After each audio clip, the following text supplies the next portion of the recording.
आज की वीडियो में हम बात करेंगे एस्टोनिया के वीज़ा में रिफ्यूज़ल किन किन कारणों से लगती है। सब्सक्राइब कीजिए हमारे इस चैनल को और टूरिस्ट वीज़ा में आने वाले अपडेट्स के बारे में अप टू डेट रहिए। तो जहां तक बात की जाए, आज के टाइम में रिफ्यूज़ल रेट बहुत ज़्यादा पीक पे है और जैसे कि मैंने बताया 4 बारी अप्लाई करके 5 बारी अप्लाई करके भी लोग बैठे हैं जिनको कि समझ में नहीं आ रहा कि उनका रिफ्यूज़ क्यों हुआ है। तो सबसे बड़ी इसमें दिक्कत होती है रिक्वायरमेंट्स की। एक एम्बेसी की जो रिक्वायरमेंट है ना, वो ना तो आपको किसी साइट से मिलेगी और ना ही इसमें इलेबोरेट आपको एम्बेसी करेगी। चाहे उन्हें खुद फोन लगा लेना, चाहे आप वीएफएस को फोन लगा लेना, वो भी आपकी हेल्प नहीं करेंगे। और तीसरी चीज आती है यहाँ पे कंसल्टेंट्स। बहुत सारे कंसल्टेंट्स हैं, बहुत कुछ जानते होते हैं, वो आपको इसलिए नहीं बताते क्योंकि उस काम को करने में हो सकता है 2 मंथ या 3 मंथ या फिर 6 मंथ का टाइम जाए। तो मेनली बात यही है कि जब भी हमने टूरिस्ट वीज़ा अप्लाई करना है, हम ध्यान से देख लें कि हमारी रिक्वायरमेंट पूरी हो रही है और किसी अच्छे कंसल्टेंट के थ्रू ही अप्लाई करना। मैं तो एक चीज बोलता हूं कि बड़े नाम के पीछे तो कभी मत जाना। देखो, अभी कोई बड़ा नाम है तो उन्हें कोई फर्क नहीं पड़ता कि आपका वीजा आए चाहे आपका रिफ्यूज हो। बट हाँ, जैसे हमारे जैसी कंपनीज हैं जो कि अप्लाई करने का भी खर्चा बहुत कम लेते हैं और इसके बाद भी आपको पूरी पूरी सपोर्ट करते हैं हर एक फील्ड में, हर एक चीज में आपकी डॉक्यूमेंटेशन बहुत अच्छे से बनाते हैं। क्योंकि जितने नॉमिनल कोस्टिंग हम लेके चल रहे हैं ना, अगर आपका वीजा आएगा तभी हमारा बेनिफिट है। अगर आपका वीजा आएगा, आप 10 रेफरेंस हमें दोगे तभी हमारा बेनिफिट है, अदरवाइज हमारा कोई बेनिफिट नहीं है। जो पर्सन आपसे ऑलरेडी 25,000 50,000 रुपए एडवांस में ले रहा है, उन्हें आपकी प्रोफाइल से कोई मतलब नहीं है। अच्छा, दूसरी तरह के कंसल्टेंट ये हैं कि जो हायर साइड पे 20-25,000 रुपए आपसे पहले भी लेते हैं और 10 लाख रुपए बाद में भी लेंगे। उन्हें भी आपकी प्रोफाइल से बहुत हद तक कोई मतलब नहीं है क्योंकि उन्होंने आपसे एडवांस ले लिया है और उन्हें यह फर्क नहीं पड़ता कि आपका वीजा आए या ना आए। वो अगर 10 केस अप्लाई करेंगे तो उसमें से एक वीजा तो वैसे ही आ जाता है, तो उनके 10 लाख रुपए तो वैसे ही बन गए। तो उन्होंने आपकी टेंशन क्यों लेनी है? तो सिंपल सी बात है, मैंने आपको अपना मोटिव बता दिया है कि हम रिक्वायरमेंट आपकी अच्छे से क्यों फुलफिल करवाते हैं जब भी आपने टूरिस्ट वीज़ा अप्लाई करना होता है। क्योंकि हमें आपसे बहुत कम पैसे मिलने हैं। अगर आपका वीज़ा नहीं आएगा, आपसे हमें रेफरेंस नहीं मिलेंगे, तो हमारा फ़ायदा ही नहीं है इस काम में आने का। इसके अलावा पहला रीज़न तो हो गया जो कि रिक्वायरमेंट के ऊपर है कि रिक्वायरमेंट अपनी बहुत अच्छे से समझ लेना और पूरी कर लेना, तभी वीजा अप्लाई करना। और दूसरा रीजन है कि आपके फाइनेंशियल डॉक्यूमेंट्स बहुत अच्छे से फुलफिल नहीं हुए होते। तो फाइनेंशियल डॉक्यूमेंट्स अगर अच्छे से पूरे नहीं होंगे तो एम्बेसी आपको वीजा आप ही बताइए कैसे देगी। उन्हें एक प्रॉपर प्रोफाइल चाहिए, उन्हें ऐसी प्रोफाइल चाहिए कि स्टेप बाय स्टेप आपके सारे डॉक्यूमेंट्स आपस में मैच कर रहे होने चाहिए। जैसे कि आपका जो ऑक्यूपेशन है, वहां से आपकी कितनी मंथली इनकम आ रही है और क्या वो उसी प्रोफेशन से इनकम आ रही है आपकी, और आपके फाइनेंशियल्स आपस में मैच कर रहे होने चाहिए, तभी आपका वीजा लगेगा।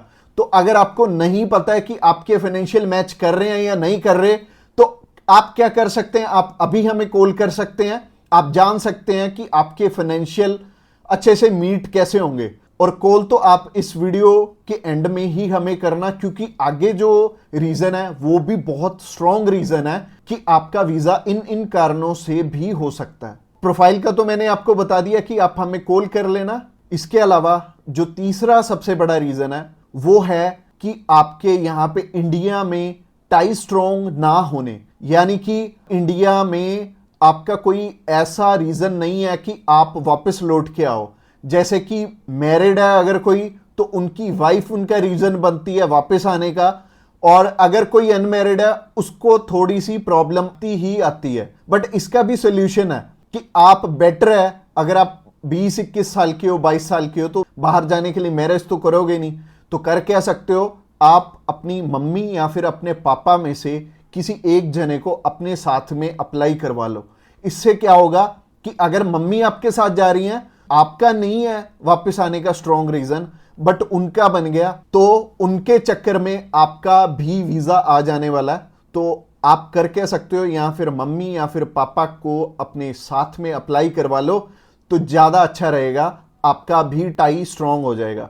तो तीसरा रीजन हो गया। रीजन नंबर 4 की तरफ बढ़ते हैं। और जो चौथा रीजन है वो ये रीजन है कि आप यहां पे घूमने के लिए जा रहे हो, आपका पर्पस मैटर करता है। जब आप कवरिंग लेटर बना रहे हो तो कवरिंग लेटर ये तो आपके हाथ में नहीं है, ये तो आपके कंसल्टेंट के हाथ में है कि आपका पर्पस बहुत ज्यादा स्ट्रांग होना चाहिए, तभी आपको एक कंट्री वीजा देगी। और वीजा उन्हीं को मिलेगा, लाखों लोग अप्लाई करते हैं जिनका की एक पर्पस होगा, जिनका एक कारण होगा बाहर जाने का। वीजा सिर्फ उन्हें ही मिलने वाला है जिनका एक रीजन बहुत ज्यादा स्ट्रांग होगा। तो रीजन बहुत ज्यादा आपका स्ट्रांग बनाएंगे अगर आप हमारे थ्रू अप्लाई करेंगे। तो ये चौथा कारण था आपका वीजा रिफ्यूज होने का। और ये 4 कारण ही हैं जो सबसे बड़े रिफ्यूजल के आपके चांसेस बनते हैं। जिन कारणों के पीछे ये चारों चीजें अपनी ठीक कर लो, और जैसे मैंने पर्पस में बताया, पर्पस आपका बहुत ज्यादा स्ट्रांग हो जाएगा अगर आप हमारे थ्रू अप्लाई करेंगे। तो अगर आप हमारे थ्रू अप्लाई करना चाहते हैं, आप जानकारी लेना चाहते हैं कि आपके रिक्वायरमेंट पूरी है, क्या आपके फैमिली टाइज स्ट्रांग है, तो आप अभी हमें कॉल करके पता कर सकते हैं कि क्या आपकी रिक्वायरमेंट अच्छे से पूरी है, क्या आपके फाइनेंशियल डॉक्यूमेंट जो कि सबसे ज्यादा इंपॉर्टेंट है आपस में मैच कर रहे हैं। इसके अलावा जो तीसरा कारण था वो था आपके फैमिली टाइज कितने स्ट्रांग है। इसके अलावा चौथा कारण है कि आपका पर्पस हम कितना स्ट्रांगली लगाएंगे। इसके ऊपर आपका वीजा डिपेंड करेगा। और वीजा चाहे आप फर्स्ट टाइम अप्लाई कर रहे हो, चाहे ऑलरेडी आपके 1 रिफ्यूजल है, 2 है, 3 है, 4 है, जितनी मर्जी आपकी रिफ्यूजल्स हैं, मैटर नहीं करती। हमारे पास बहुत सारे लोग आते हैं, एक पर्सन का हमने अप्लाई करके दिया था और उनका टोटल 12 बार रिफ्यूज था, 13th टाइम उनका वीजा आया था। और मोस्टली लोग 1 बारी, 2 बारी, 3 बारी, तो बहुत सारे लोग रिफ्यूज होते हैं।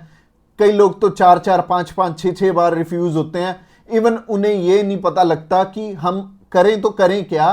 वीजा तो हमें लेना है, और लेना भी बिल्कुल सही मायने में है, एक्स्ट्रा पैसे देके नहीं लेना, एक बिल्कुल नॉमिनल चार्जेस में ही अप्लाई करवाना है किसी से। तो उस कारण में वो ट्रैवल हिस्ट्री वाली साइड भी जाते हैं। तो ट्रैवल हिस्ट्री वाली साइड मैं तो बिल्कुल नहीं बोलूंगा कि आपको ट्रैवल हिस्ट्री बनानी चाहिए, क्योंकि इस टाइम एयर टिकट्स ही इतनी महंगी हैं कि अगर आप एक कंट्री में भी ट्रैवल करते हैं तो आपका 70 से 80 हजार रुपए लग जाते हैं। इसके अलावा अगर आप 3-4 कंट्रीज में ट्रैवल कर लिए तो आपके 3-4 लाख रुपए खराब हो जाने वाले हैं। और जैसे कि मैंने आपको पर्पस वाली वीडियो में बताया था, 15 से 16 हजार रुपए में आप हमारे थ्रू अप्लाई कर लेंगे और आप कम से कम 3 लाख रुपए में अपना 20 बारी अप्लाई कर पाओगे। तो ट्रैवल हिस्ट्री पे बिल्कुल भी पैसे मत लगाना। इसके अलावा अगर आप हमें अभी कॉल करना चाहते हो, कॉल कर सकते हो नीचे दिए गए नंबर पे। और इसके अलावा आप हमें व्हाट्सएप पे भी मैसेज कर सकते हो। व्हाट्सएप पे मैसेज करने के लिए डिस्क्रिप्शन बॉक्स में लिंक है, उस लिंक पे क्लिक करते ही आप हमें मैसेज सेंड कर पाएंगे और हम भी आपकी inquiry as soon as possible हम लेने वाले हैं। और हमारी टीम्स ऑफ एक्सपर्ट्स हमेशा रेडी है, और वो सारे टीम मेंबर्स को पर्सनली मैंने ही ट्रेंड किया हुआ है, और आपकी हर एक ज़रूरत को वो समझेंगे और फिर उसी अकॉर्डिंग आपको गाइड करेंगे। और आपको बिल्कुल भी टेंशन नहीं लेनी, जब भी आपने वीज़ा अप्लाई करना है आप हमारे थ्रू ईजिली कर सकते हैं। अगली वीडियो हमारी सी टाइप के वीज़ा के ऊपर रहने वाली है कि सी कैटेगरी में बहुत सारे हमारे पास ऑप्शन होते हैं अलग अलग, जिनके थ्रू की वीज़ा अप्लाई करने में हमारा पर्पस बहुत स्ट्रॉन्ग हो जाता है। तो सी टाइप में जैसे कि बिजनेस वीज़ा हो गया, स्पोर्ट्स वीज़ा हो गया, कल्चर वीज़ा हो गया, मेडिकल वीज़ा हो गया, तो ये सारे वीज़ा के बारे में हम बात करने वाले हैं, जो कि हमारी नेक्स्ट वीडियो रहने वाली है। तो आपने क्या करना है, हमारी नेक्स्ट वीडियो को भी जरूर ध्यान से देखना। Thanks a lot for watching this video till the end, और मिलते हैं किसी बढ़िया सी वीडियो में नेक्स्ट टाइम।